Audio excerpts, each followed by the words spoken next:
दोस्तों, दुबई के लोगों के लिए सोना ऐसे है जैसे अपने देश में आम हो। सोने की घड़ियां और गाड़ियां आपने पहले ही सुनी होंगी, लेकिन दुबई के ये शेख सोने को पहनने से लेकर खाने तक में इस्तेमाल करते हैं। यहाँ सोना तोले के हिसाब से नहीं बल्कि किलो के हिसाब से बिकता है। जो आखिर ऐसा क्या है कि दुबई में सोना इतना सस्ता और आम है, आज हम आपको यही बताने वाले हैं। तो बिना स्किप किए इस वीडियो को आखिर तक देखना। दुबई को सिटी ऑफ गोल्ड भी कहते हैं, और ऐसा इसलिए क्योंकि दुबई में विकास में तेल और टूरिज्म का जितना योगदान है, लगभग उतना ही बड़ा योगदान गोल्ड का भी है। यहाँ दुनिया के बड़ी बड़ी कंपनियों के ऑफिस हैं। वहीं दुबई में एक मार्केट ऐसी भी है जिसके अंदर सोने की 1000 से अधिक दुकानें हैं और रोजाना हजारों किलो का बिजनेस करती हैं। तो सबसे बड़ा सवाल ये उठता है कि इतना सारा सोना आ कहां से रहा है? ऐसा क्या है कि सुराफा बाजार में सिर्फ मुनाफा ही मुनाफा है? दुबई साउथ अफ्रीका से बड़े पैमाने में कच्चा सोना इंपोर्ट करता है और उस कच्चे सोने से एक से बढ़कर एक ज्वेलरी तैयार की जाती है। फिर दुबई की स्टैंप लगते ही इस ज्वेलरी का रेट दुबई के सोने के रेट के बराबर हो जाता है।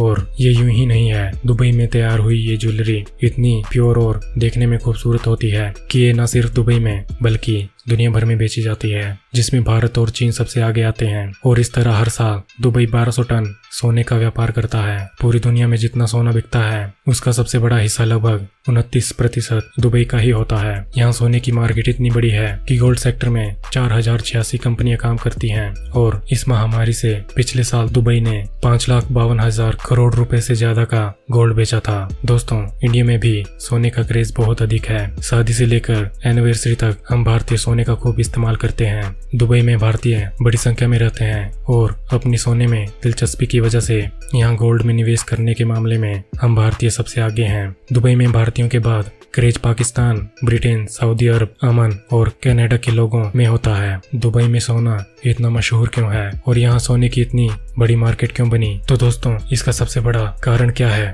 कि दुनिया भर में सोने की शुद्धता और गुणवत्ता के मामले में अव्वल नंबर पर है। दुबई में जितने भी ज्वेलर गोल्ड बेचते हैं वो सारा गोल्ड सरकार द्वारा शुद्धता और गुणवत्ता को देखकर ही प्रमाणित किया जाता है। इसके अलावा हर ज्वेलर को अपने स्टोर से बेचे जाने वाले हर गोल्ड की आइटम पर सोने की शुद्धता का हॉलमार्क लगाना जरूरी होता है। यही हॉलमार्क बताता है कि सोना कितने कैरेट का है और यह हॉलमार्क पूरी दुनिया में मायने होता है। यही नहीं, अगर दोस्तों कोई ज्वेलर बिना हॉलमार्क के सोने को बेचता है या फिर मिलावटी सोना बेचता है तो उसे यूएई एंटी फ्रॉड के तहत 2 साल की सजा या फिर 2 करोड़ रुपए तक जुर्माना लगाया जा सकता है। अब दोस्तों, दुबई में कानून कितने सारे लगते हैं, ये जो आप दुबई में जो गया हो उसे पूछ सकते हैं। फाइन और सजा के डर से नकली या लो ग्रेड सोने का व्यापार ना के बराबर है और दुबई में सोना और देशों से काफी सस्ता है, जिसकी एक सबसे बड़ी वजह यह है कि बाकी देशों पर सोने पर कई तरह के टैक्स लगते हैं, जैसे कि इंडिया में VAT plus GST plus excise duty plus labour charge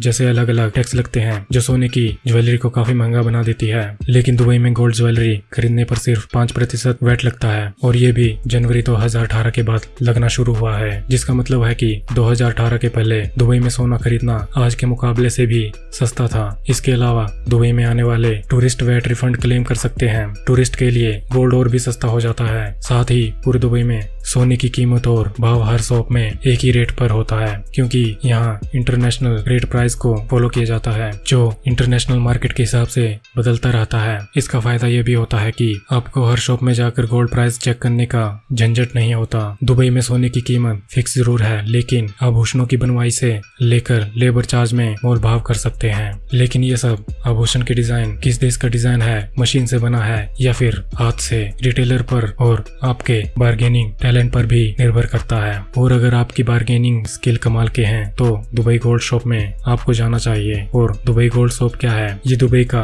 traditional gold market है। दुबई गोल्ड शॉप दुनिया का सबसे बड़ा गोल्ड मार्केट है, जिसमें 1000 से भी ज्यादा दुकानें हैं। इसके अलावा बड़े बड़े ब्रांड डीडमास, मालाबार और कल्याण ज्वेलर जैसी गोल्ड शॉप भी रहती हैं। यहाँ आपको लेटेस्ट से लेटेस्ट डिजाइन की ज्वेलरी मिल जाती है और आप यहाँ किसी भी शॉप से खरीदारी कर सकते हैं और शुद्धता की गारंटी हर शॉप देती है। और यहाँ दुनिया भर के देशों से एक शानदार डिजाइन वाली ज्वेलरी आसानी से मिल जाती है। दोस्तों, दुबई से सोना खरीदने का एक और फायदा भी है। और अगर आप दुबई का खरीदा सोना एक्सचेंज करने जाते हैं तो जितना वेट आपकी ज्वेलरी का होता है उतना पूरा सोना माना जाता है और उसमें कोई भी पैसा नहीं काटा जाता। और अब आते हैं मुद्दे की बात पर कि अगर आप खुद दुबई जाएं तो आप कितना सोना दुबई से ड्यूटी फ्री यानी बिना टैक्स के ला सकते हैं। Central board of indirect taxes and customs CBIC के मुताबिक कोई भी भारतीय जो 1 वर्ष से ज्यादा समय से दुबई में रह रहा है वह दुबई से अपने साथ ज्वेलरी ला सकता है, लेकिन मन मुताबिक किलो के हिसाब से खरीदा और इंडिया में आकर बेच दिया, इस पर भी लिमिट है। कितनी लिमिट है? अगर आप पुरुष यात्री हैं इसकी लिमिट